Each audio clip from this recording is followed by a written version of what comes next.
JATV.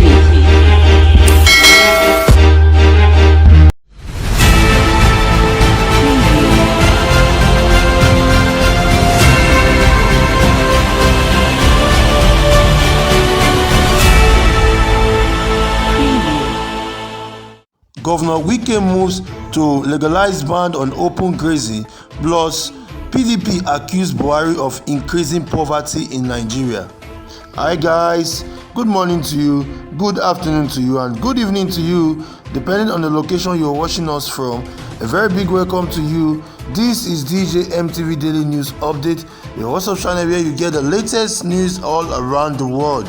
Let's get to the main news. Governor Wike Nyesom of Rivers State yesterday sent a bill to the State House of Assembly to legalize resolution of the 17 southern governors on open grazing ban in Rivers State.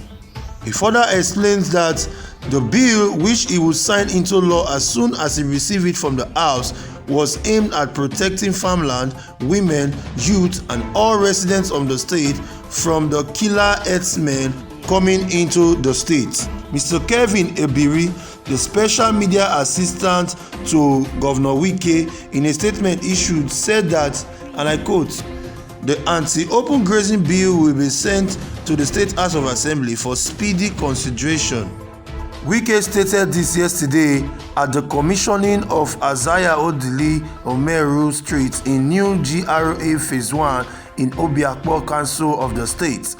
Everybody must understand that we must legalize open grazing to protect our farmers, women and youth so that nobody kills them again, he said. The governor also restated that Nigerians who chose the All Progressive Congress APC over the People's Democratic Party PDP in 2015 should be regretting the bad condition of the country under the APC watch.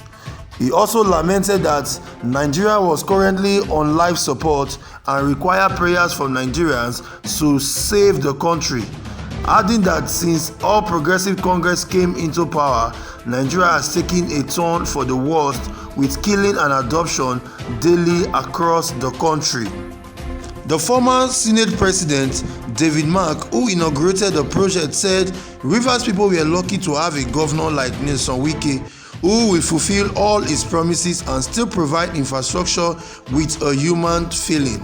The Commissioner for Works in the state, Eluka Amadi, also spoke, and he said prior to its reconstruction, the streets were narrow and had plenty of potholes and ruts. Besides, 6 days after Wike vowed to withhold salary of members of the Parliamentary Staff Association of Nigeria, PASAN, the union has resumed work yesterday at the State House of Assembly. A visit to the complex showed that the workers were opening and cleaning their offices after their 2-month strike over disagreement with the government on financial autonomy to the legislature. State Chairman of PASAN, Mrs. Comfort Otune, who confirmed the resumption, said its members complied with the directive to resume work after the National Executive Council (NEC) signed a memorandum of understanding with the federal government delegations. Meanwhile, the People's Democratic Party (PDP) has faulted President Muhammadu Buhari for the increasing rate of poverty in the country, following a report by the World Bank. The party has also threatened to file a lawsuit against the Senate President, Dr. Ahmed Lawan, if the Senate fails to reject the nomination of President's aide, Ms. Lorenta Onoshe, as a national commission in the Independent National Electoral Commission (INEC). The World Bank, in a report released on Tuesday, stated that the inflation pushed about 7 million Nigerians below poverty line in 2020. This contradicted the record that Buhari gave, who in a broadcast on Saturday to mark Democracy Day said that his administration has lifted 10.5 million people out of poverty in 2 years. But the PDP, in a statement by its National Publicity Secretary, Mr. Kola, blamed the All Progressive Congress-led administration for the inflation in Nigeria. It called on the president to work on the economy before every Nigeria is turned into a street beggar. The party publicity secretary added that It indeed appears that Mr. President enjoys living in a denial while watching millions of Nigeria go down in abject poverty, hunger and starvation, as our country now rank 98 out of 107 in global hunger index under his watch.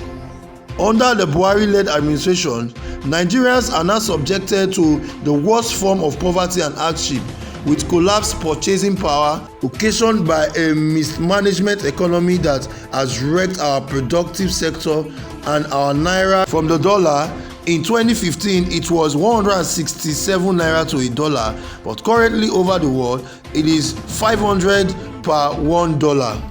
It is so unfortunate that President Muhammadu Buhari will choose to always bring fictitious figure and false performance claim when he has in a space of 6 years destroyed our national productivity and reduced our country to a beggarly nation, an object of pity and a laughingstock amongst other nations. The PDP has also threatened to sue Lawal if he fails to return the nomination of Onoshe as a national commissioner in INEC to the president. The party said Lawal will have nobody but himself to blame for the ridiculing of his tenure in office if he fails to return the nomination as demanded by Nigeria. The People's Democratic Party has also tasked the Chairman Senate Committee on INEC, Senator Gabiru Gaya, not to take part in the plot to confirm Onoshe despite the outcry against her nomination. The party, in another statement by Chief Kola, charged Gaya to stand down deliberations concerning Onoshe before his committee. The Senate President Lawal must know that Nigerians are now holding him directly answerable for gross misconduct and impeachable act for sending Onoshe's already rejected nomination to the Gaya's committee in utter violation of the provision of the 1999 Constitution as amended and total derision for the sensibilities of Nigeria. Our party would like to remind Senator Ahmed Lawal that some of the reasons that forced his hand to stand down Onoshe's faulted nomination 8 months ago have neither changed nor abated. The reasons are still sticking and they are not far-fetched. In case Ahmed Lawal needs to be reminded, paragraph 14 of the third schedule of 1999 Constitution as amended forbids a person involved in partisan policy to hold office as a member of INEC. Staying on the above in demanding for a litmus of respect for the supremacy of 1999 Constitution, the People's Democratic Party holds that Ms. Onoshe, as a card-carrying member of the All Progressive Congress (APC) from Ward 5 of Olona Onisha, Anosha North Local Government Area of Delta State, and who is also a public campaigner for the APC and the President Buhari-led administration, cannot by any stroke of imagination be appointed as the INEC official at any level under the guides whatsoever.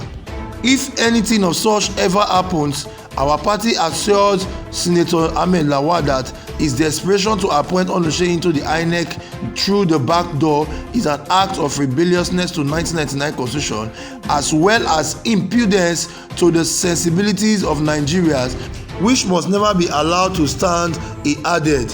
The People's Democratic Party directed its members and other democratically minded persons of the National Assembly across party lines to reject Onoshe's confirmations. Hey guys, this is where we draw the curtain for this edition of DJ MTV Daily News Update. But before we go, here is the headline. Governor Wike moves to legalize ban on open grazing, plus PDP accused Buhari of increasing poverty in Nigeria. Like some Nigerians will say, enough is enough. How can these herdsmen come into our state and start killing our women, raping our girls, killing our men, and all we can say is there should be no open grazing ban. But Wike Nelson, the governor of Rivers State, has decided to put a ban and legalize it on open grazing in the state, despite the saying of Mr. President about open grazing in the state. Also, we see the PDP accusing President Muhammadu Buhari of increasing poverty in Nigeria. Of course, we can see the difference between 2015 and now. A lot of Nigerians have gone into poverty. A lot of Nigerians don't even have 3 square meals. A lot of Nigerians don't even have jobs in the current situation of Nigeria. But the APC-led administration is saying that they have lifted 10.5 million Nigerians out of poverty. Of course, Nigerians will ask, where are the 10.5 million Nigerians in this country? So guys, what do you think? What is your opinion? Do you think President Buhari is right about saying he has lifted 10.5 million Nigerians out of poverty, when the World Bank is even saying that about 7 million Nigerians are in abject poverty as at 2020? So guys, drop your comments on the comment section below, and please do not forget to like, share and comment on all our videos. Please follow us on all our social media platforms, on Facebook, on Twitter and on Instagram, and don't forget to check us out on our website www.djmtv.news. I am Victor Obuche for DJMTV News. Happy and support Mr. President. When his broadcast speech on this June 12 speech he made, he said, "Governor, stay in your state and do your work and stop worrying me." I thank God Mr. President knows I'm not one of those governors that come and see Mr. President or visit him for one problem or the other. I will not be. Mr. President should have come out openly and said, "My APC governors, stop worrying me. Go back to your state and do your work. You're worrying me a lot." I, as the governor of Rivers State, under PDP, you will never find my leg. I will not go there. So I'm happy. That's why I support him. If he does this, you will see that all these people who wear red cap are not my own red cap. This my own red cap is different. All these people who go to the villa and worry president, when they finish, then they'll tell them to talk to the press, and then they will tell them, "Oh, let me cannot solve security problem." Who and who took the oath of office? Did you take oath of office with anybody? No. You took the oath of office to protect life and what? Property. When you were taking it, they didn't give the oath of office to two people. You are the one who took the loan. President said, "Go home and solve your problem. Go home and solve your security problem." But let me also tell Mr. President too, yes, you have said the security issues is not in the state.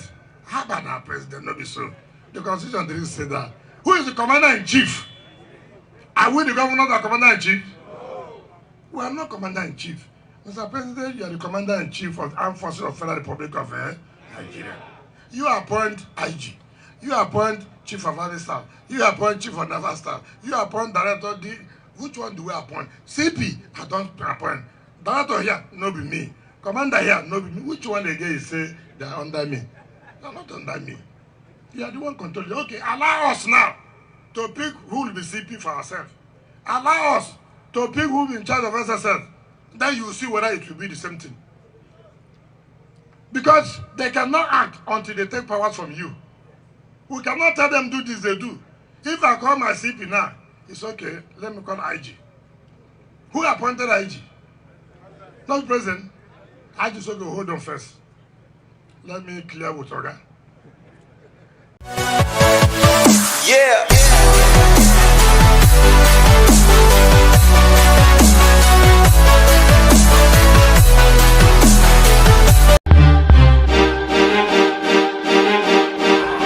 DJMTV.